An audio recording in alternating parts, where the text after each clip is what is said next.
मित्रांनो, साधी माणसं या मालिकेच्या आजच्या भागामध्ये सुधाकर राव हे सत्याला विचारतात, तुझ्याशिवाय या घराचा लिलाव कसा होणार?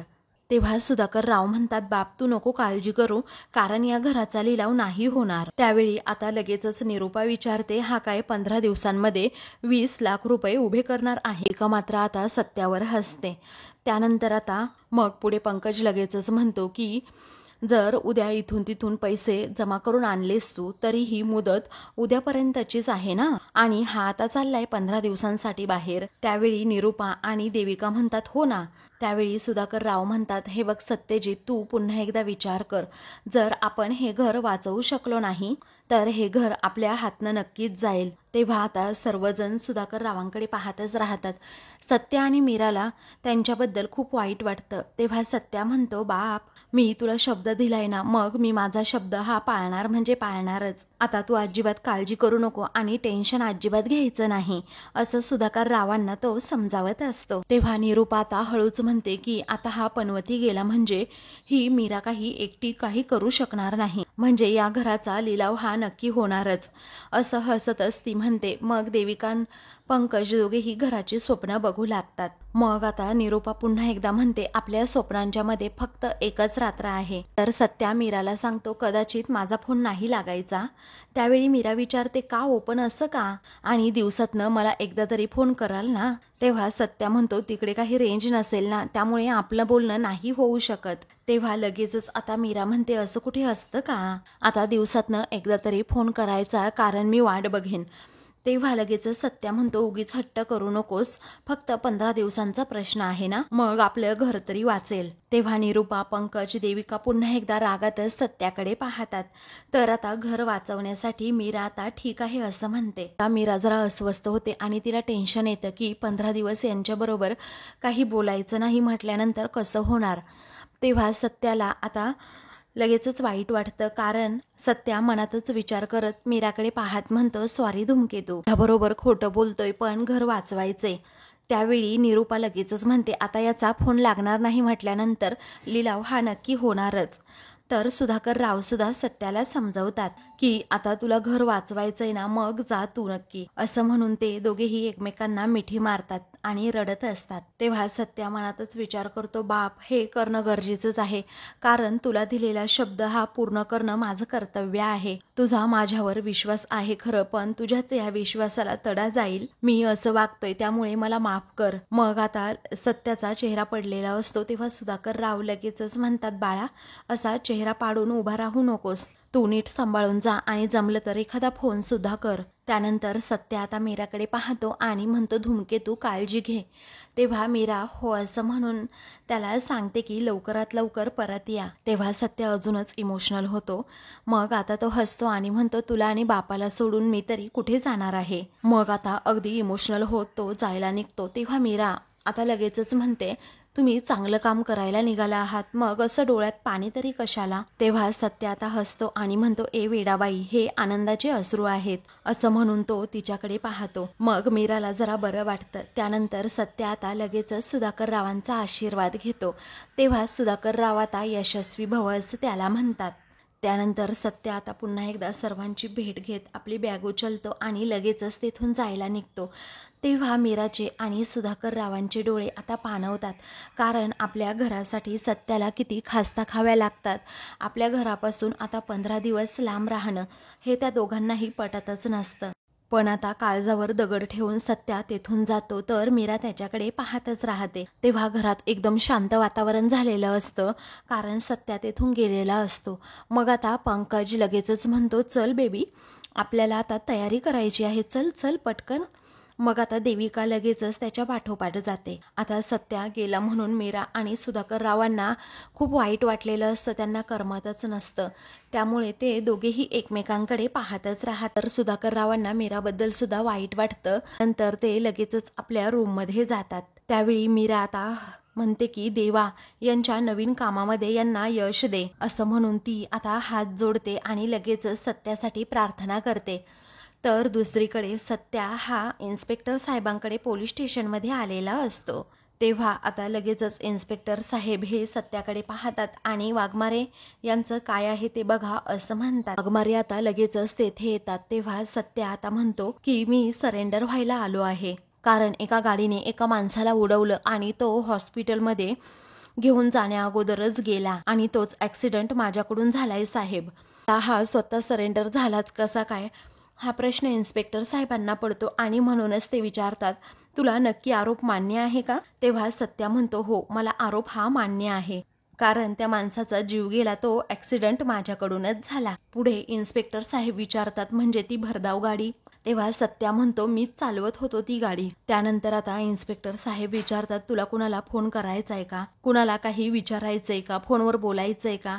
मग आता सत्या म्हणतो नाही, मला काहीच करायचं नाही. तेव्हा इन्स्पेक्टर साहेब लगेचच वाघमारेंना बोलवतात आणि सत्याकडून त्याचं सर्व सामान घ्यायला सांगतात. त्यानंतर सत्या आता घड्याळ, त्याचबरोबर त्याचं पाकिट आणि मोबाईल आणि हातात असणारं कडं, त्याचबरोबर गळ्यात असणारी चेन, हे सगळं सामान आता काढून देतो.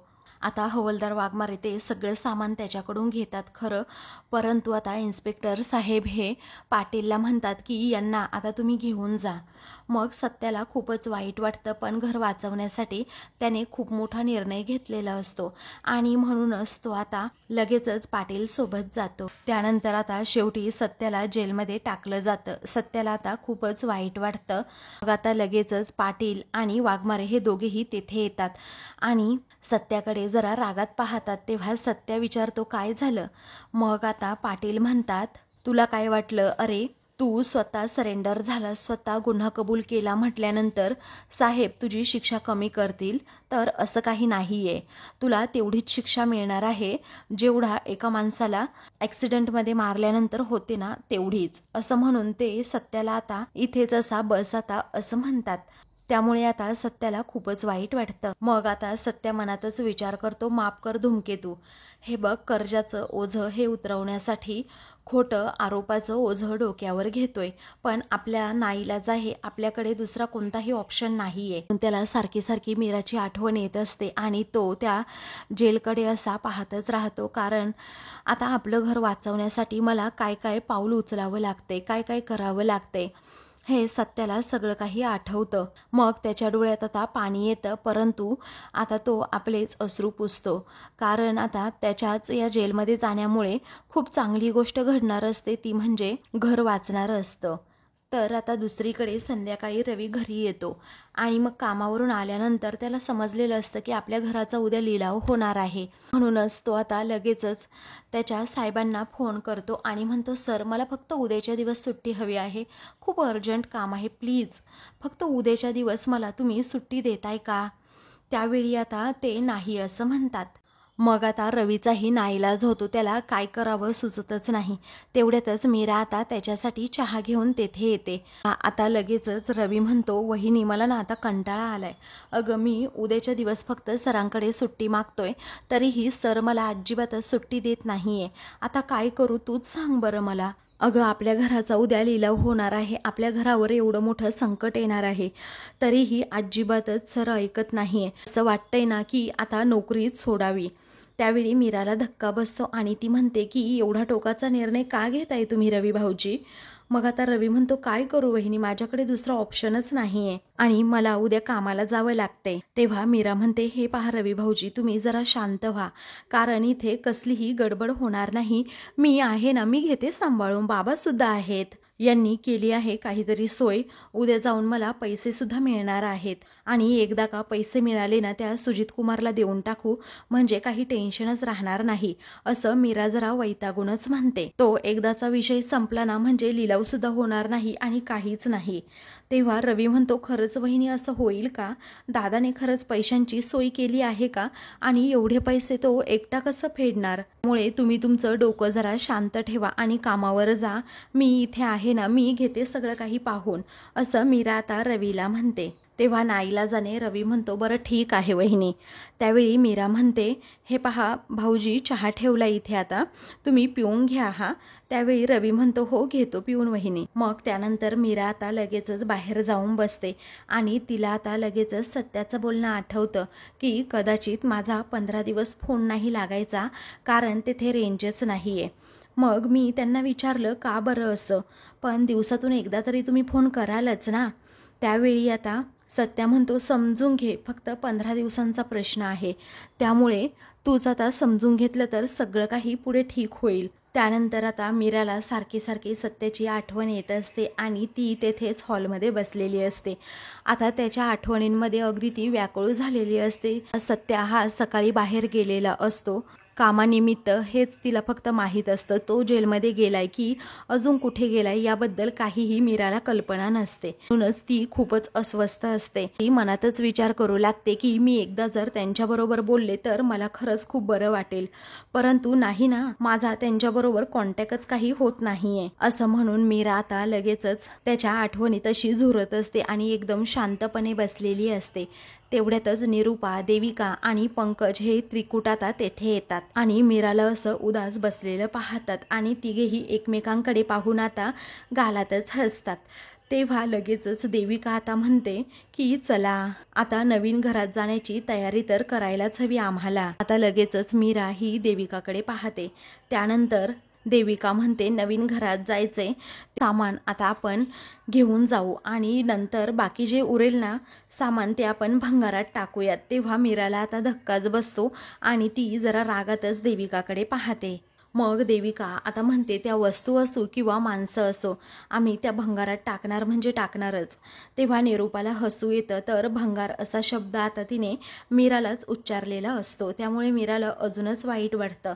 पण या क्षणी ती काही न बोलता एकदमच गप्प राहते. तर पंकज आणि निरूपा हे दोघेही आता तिच्यावर हसतात. मग आता निरूपा म्हणते की हिचं काही खरं नाही आता, कारण हिचा नवरा आता काही इकडे येणार नाही, 15 दिवस तरी तिला तोंड दाखवणार नाही, पळकुटाच निघाला म्हणायचं, असं निरूपा आता म्हणते. त्यावेळी आता लगेचच देविका म्हणते हो ना, पळकुटाच म्हणायचं, का त्याच्या बायकोला एकटीला सोडून गेला आहे म्हटल्यानंतर काही परत येत नसतो. तेव्हा पंकज लगेचच म्हणतो या अगोदर सुद्धा तो अनेक वेळा असं घर सोडून गेला आहे. तेव्हा देविका विचारते काय, अरे बापरे, मला तर हे माहीतच नव्हतं. शी बाबा. आता मीराला काही राहवत नाही, कारण सत्यावरचे आरोप आणि मीराला टोमणे हे थांबतच नसतात. त्यामुळे ती आता रागातच म्हणते बस झालं आता, खूप झालं हा तुमचं, आणि मी आत्ताच तुम्हाला सांगते की माझा नवरा अजिबात पळकुटा नाहीये. ते गेले आहेत ना बाहेर, तर हे घर वाचवण्यासाठी गेले आहेत. मग आता निरूपा लगेचच विचारते लिलाव उद्या असताना तुझा नवरा असा घर सोडून कसा जाऊ शकतो? अगं नक्की कोण देणार आहे पैसे आणि कुठून आणणार आहे तुझा नवरा? तेव्हा सर्वजण जणू काय मीराची आता शाळाच घेत असतात. पंकज हा हाताची घडी घालून अगदी मीराकडे पाहत राहतो, कारण तिचं आता उत्तर काय यावर असणार हे त्याला आता ऐकायचं असतं. मग आता निरूपा लगेचच विचारते एका दिवसामध्ये एवढे पैसे तरी कोण देणार आहे तुम्हाला? तेव्हा आता मीरालाच प्रश्न पडतो की हे बोलतायत ते बरोबर आहे, आणि यांनी सुद्धा सांगितलंय की उद्या एक माणूस पैसे घेऊन घरी येणार आहे, पण कोण येणार आहे, कधी येणार आहे याबद्दल तर काहीच बोलणं झालं नाहीये. हाच विचार आता ती सतत करत असते. त्यावरती आता देविका लगेचच मीरावर हसते. मग निरूपा त्यानंतर म्हणते हे बघ मीरा, आता एकतर तुला माहेरी जावं लागेल किंवा हातात कटोरा घेऊन अशी भीक सुद्धा मागावी लागेल. तेव्हा देविका आता खूप मोठ्या मोठ्याने हसते. तर पंकज सुद्धा आता तिला साथ देत असतो. दोघेही आता खूपच हसू लागतात. ते पाहून आता मीराला अजिबात असते सहन होत नाही. त्यामुळे ती आता रागातच म्हणते की असं काहीही होणार नाही, आता सगळं काही ठीक होणार आहे, यांनी मला सांगितलंय ना, त्यांनी मला शब्द दिलाय ना म्हटल्यानंतर होणारच सगळं काही ठीक, कारण माझा फक्त आणि फक्त यांच्यावर खूप विश्वास आहे आणि काहीही झालं तरी हे या घराचा अजिबातच लिलावसुद्धा होऊ देणार नाही. माझा पूर्णपणे आहे विश्वास त्यांच्यावर. तेव्हा पंकज आता लगेचच म्हणतो झालं, आता सगळं काही वाटोळंच झालं, कारण या बिचारीला सुद्धा तो खोटी स्वप्न दाखवून निघून गेलाच ना शेवटी. त्यावेळी आता निरूपा ही हसत असते आणि म्हणते हो ना, आता हिला खोटीच स्वप्न दाखवली मग काय. तर आता मीरा रागातच त्यांच्याकडे पाहते. त्यानंतर पंकज म्हणतो आता तू ना एक काम कर, त्याला कॉल कर आणि त्याला विचार की कुठे पोहोचला आहेस, त्याचबरोबर पैशांची व्यवस्था वगैरे झाली की नाही. अगं विचार ना मीरा, मी तुला काय म्हणतोय, तुला खात्री करून घ्यायची आहे ना की तुझा नवरा कामावर गेला आहे, तर मला नाही वाटत तो दुसरीकडेच कुठेतरी गेला असेल आणि तू त्याला विचार म्हणजे तुझी खात्री पटेल. तेव्हा त्यांच्यासमोरच आता मीरा लगेचच सत्याला कॉल करते, परंतु सत्याचा फोन काही लागतच नाही. मग आता मीराला अजूनच वाईट वाटतं, तिला काय करावं सुचत नाही. तर हे तिघेही त्रिकूट आता खूपच हसू लागतात. पंकज आता हसतच विचारतो, काय काय आता झाली का तुझी बोलती बंद? अगं जेव्हा मी लग्नातून पळून गेलो होतो मला किती बोलली होती आणि आता तर काय तुझा नवराच पळून गेलाय, तू त्याला काय बोलशील, बोल ना आता, असं म्हणून तो मीरालाच आता जाब विचारू लागतो. तेव्हा मीरा एकदमच गप्प राहते, काहीच बोलत नाही, एकदम शांत शांत असते. कारण खरंच हे तिघेही म्हणाल्याप्रमाणे सत्या कुठे पळून तर गेला नसेल ना, हा थोडा संशय तिच्या मनात येतो. परंतु आता आपला सत्यावर तर विश्वास आहे, असा अविश्वास त्यांच्यावर दाखवायला नको, हेही मीराला आता समजत असतं आणि त्यामुळे ती या तिघांच्या बोलण्याकडे जास्त लक्ष न देण्याचं ठरवते. तर पंकज पुन्हा पुन्हा विचारतो, अगं बोल ना, जेव्हा मी लग्नातून पळून गेलो तेव्हा तू मला किती बोलली होतीस की नाही सांग बरं? तुम्ही सगळ्यांनी मला अक्षरशः असं धारेवर सुद्धा धरलं होतं. मीरा काहीही बोलत नसते, एकदम शांत शांत असते. तेव्हा पंकज पुन्हा मूर्खपणा करतो आणि मीराला खूप बोलू लागतो. म्हणतो की एक गोष्ट ना तू नेहमी लक्षात ठेवायची, तो सत्या आहे ना सत्या, तो तुला कधी म्हणजे कधीच तोंड दाखवायला येणार नाही आता इथून पुढे, समजलं का? असं म्हणून ते मीराची बोलतीच बंद करतात. तेव्हा मीराला खूपच वाईट वाटतं आणि ती आता आपली बिचारी खाली पाहते. त्यानंतर ते तिघेही आता आपापल्या रूममध्ये जातात आणि मीराकडे पाहून खूप हसत असतात. तर मीराला आता खूपच वाईट वाटत असतं. तेव्हा मीरा पुन्हा पुन्हा एकदा सत्याला कॉल करत असते, कॉल करण्याचा प्रयत्न करते, पण सत्याचा फोन काही लागतच नसतो. तेव्हा मीरा आता स्वतःवरच खूप वैतागते, तिला काय करावं हेही सुचत नसतं. तर आता आपला सत्या कुठे असेल याचाच विचार ती आता करत असते. दुसरीकडे सत्या आता जेलमध्ये बसलेला असतो आणि तोही मीराचा विचार करतो, आपल्या घराचा विचार करत असतो, सुधाकर रावांचा विचार करत असतो. तेवढ्यातच त्याला तेथे असणारे डास खूप चावू लागतात. मग तो आता जरा वैतागतोच. त्यानंतर आता तेथे वाघमारे आणि पाटील हे दोघेही येतात. त्या दोघांकडे पाहतच राहतो, कारण त्यांच्याकडे ना सत्याची बॅग असते. तेव्हा हे दोघेही सत्याकडे पाहतच लगेचच ती बॅग ओपन करतात, त्यामध्ये चेक करू लागतात की नक्की काय काय आहे. मग आता त्यामध्ये मीराने काही खायचं सामान दिलेलं असतं. मग आता लगेचच पाटील हे डबा उघडतात आणि पाहतात, तर त्यामध्ये ना आता शेंगदाण्याचे लाडू असतात. तेव्हा पाटील लगेचच आता म्हणतो की वाघमारे, अहो पहा ना, यामध्ये ना शेंगदाण्याचे लाडू आहेत. मला तर असं वाटतंय की नवरा जेलमध्ये जाण्या अगोदर बायकोने खूपच जय्यत तयारी केलेली दिसतीये. असं म्हणून ते दोघेही आता एकमेकांकडे पाहून हसू लागतात, कारण नवरा जेलमध्ये जाणार म्हणून एवढी मोठी तयारी, हे असं पहिल्यांदाच पाहिलं आहे, असं ते दोघेही एकमेकांना म्हणत असतात. तेव्हा सत्याला अजूनच वाईट वाटतं, कारण खोटं बोलून तो जेलमध्ये आलेला असतो. त्यानंतर आता वाघमारे हे दुसरा डबा उघडतात, तर त्यामध्ये ना आता कैरीची चटणी असते. तेव्हा ते दोघेही एकमेकांकडे पाहतात आणि म्हणतात की अरे वा, कैरीची चटणी एकच नंबर, हा बायको तर सुगरण दिसते चांगले. आणि त्यानंतर आता त्यामध्ये अजून एक डबा असतो, त्यामध्ये मुरमुऱ्याचा चिवडा असतो. तेव्हा तो चिवडा पाहत लगेचच आता पाटील म्हणतात, अरे वा, तोंडाला पाणी सुटलं माझ्या, असं म्हणून ते लगेचच तो चिवडा खातात आणि वाघमारेला म्हणतात की खरंच ना खूप छान चिवडा झालाय हा, अगदी कुरकुरीत आणि खोबरे शेंगदाणे टाकून हा चिवडा बनवलाय. त्यावेळी लगेचच सत्या आता त्या दोघांकडे पाहत राहतो. मग आता त्याला काहीही सुचत नसतं काय करावं, कारण आता मीराने एवढी सगळी काही त्याच्यासाठी तयारी केलेली असते आणि या तयारीचा खरं तर काही उपयोग होणार नसतो हे त्याला माहीत असतं. पण खोटं बोलून आता घरातून निघाल्यामुळे ह्या सगळ्या वस्तू त्याने त्याच्याजवळच ठेवलेल्या असतात. मग पाटील आणि वाघमारे हे दोघेही लगेचच तो चिवडासुद्धा आता खाऊ लागतात आणि खूपच स्तुती करत असतात की खरंच बायकोना सुगरण आहे याची. पुढे वाघमारे म्हणतात, आत्ताच्या बायका काय, नवरा जेलमध्ये जाणार आहे म्हणून असा डबासुद्धा पाठवतात, माहीतच नव्हतं. याच्या बायकोचा कॉन्फिडन्स तर बघा. मग आता बायकोविषयी बोलल्यानंतर सत्याला खूपच राग येतो आणि तो रागातच म्हणतो, वाघमारे विचारतात, काय ये रे, तुला हवाय का हा चिवडा? पण एक गोष्ट लक्षात ठेव, आता तू काही 7-8 वर्ष बाहेर येतच नसतो आणि तोपर्यंत हे पूर्णपणे खराब होऊन जाईल आणि म्हणूनच आम्ही हे खातोय. मग आता वाघमारे म्हणतात की पाटील तुम्ही एक काम करा, हा लोणच्याचा डबा आहे ना तो कपाटामध्ये ठेवा आणि मस्तपैकी आता 2 चहा सांगा. हे कसं ना चहा बरोबर फराळ आता एकच नंबर होईल आपला. त्यावेळी पाटील आता हो असं म्हणतात. तर ते दोघेही आता डबे घेऊन लगेचच तेथून जातात. त्यानंतर पाटील पुन्हा तेथे येतो आणि लगेचच म्हणतो वाघमारे हा घ्या मस्त गरमागरम चहा.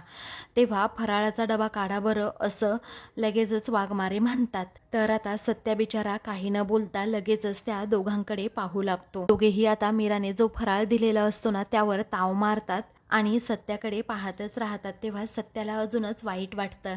तेव्हा त्याला आठवतं की कशाप्रकारे मीराने माझ्यासाठी रात्री जागून जागून मला त्यातलं तर काहीच खायला सुद्धा मिळालं नाही. त्याचबरोबर कशाप्रकारे तिने माझी बॅग भरून दिली हे सगळे काही प्रसंग आता त्याच्या डोळ्यासमोरून जातात. त्यामुळे तो खूपच निराश होतो. तर दुसरीकडे मीराला आता खूप अस्वस्थ असल्यासारखं वाटत असतं, कारण तिला एकदाच सत्याबरोबर बोलायचं असतं, परंतु आता सत्याचा फोनच लागत नसतो. ती सारखाच कॉन्टॅक्ट करण्याचा प्रयत्न करते. तर आता तशीच रात्रसुद्धा निघून जाते. दुसऱ्या दिवशी आता देविका, पंकज आणि निरूपा हे तिघेही पोह्यांवर ताव मारत असतात. तेव्हा लगेचच आता पंकज म्हणतो मम्मा मला ना रात्रभर खरंच झोपच आली नाही. I am so excited. मला असं वाटत होतं की कधी एकदा दिवस उगवतो आणि कधी एकदा या घराचा लिलाव सुरू होतो, म्हणजे जास्त बोलणी लागली तर आपल्याला जास्त पैसे मिळतील. मग देविका सुद्धा आता हसते आणि म्हणते माझ्या डोळ्यासमोर सुद्धा असा कंटिन्यू रात्रभर तो 3 BHK लॅविश टेरेस असलेला फ्लॅट येत होता. आता कधी एकदा आपण तिकडे शिफ्ट होतोय ना असं मला झालंय.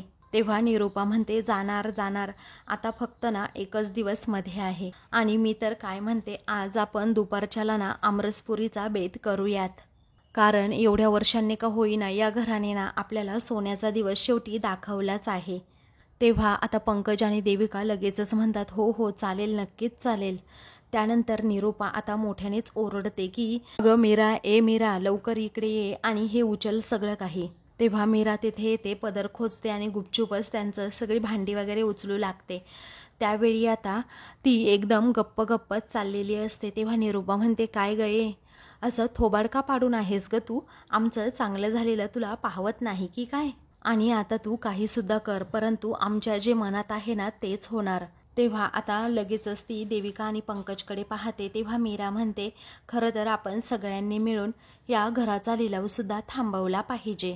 तेव्हा सर्वजण रागातच तिच्याकडे पाहतात. तर आता मित्रांनो पुढील भागामध्ये सत्या जेलमध्ये असतो आणि म्हणतो धूमकेतू हुशार आहे, ती त्या पत्त्यावर गेली असेल, कारण मी तिला जे कार्ड दिलं होतं वर पत्ता होता आणि ती तेथे नक्कीच गेली असणार. तेव्हा मीरा आता तिकडे जाते आणि लगेचच सिक्युरिटीला विचारते बंगला नंबर 12 हाच आहे ना? मग या बंगल्याला टाळं कसं आहे? इथे राहणारे कुठे गेले आहेत? तेव्हा ते वॉचमॅन काका आता आश्चर्याने मीराकडे पाहतात. दुसरीकडे सत्या म्हणतो की तो माणूस सुद्धा तिला भेटला. वॉचमॅन काका हे मीराला सांगतात की या बंगल्याचे मालक इथे राहत नाही, दुसरीकडे राहतात. हे ऐकून मीराला धक्काच बसतो. तर इकडे सत्या आता म्हणत असतो की धूमकेतूच्या हातात आता पैसे असतील आणि आता हे पैसे देऊन धूमकेतूने घर सुद्धा वाचवलं असेल. मीरा आता त्या वॉचमॅन काकांना पत्ता दाखवते. तेव्हा ते वॉचमॅन काका म्हणतात पत्ता तर हाच आहे, परंतु इथे मालक राहत नाही. हे ऐकून मीराला धक्काच बसतो. अशाच मालिकेंचे पुढील भाग पाहण्यासाठी चॅनलला सबस्क्राईब करा.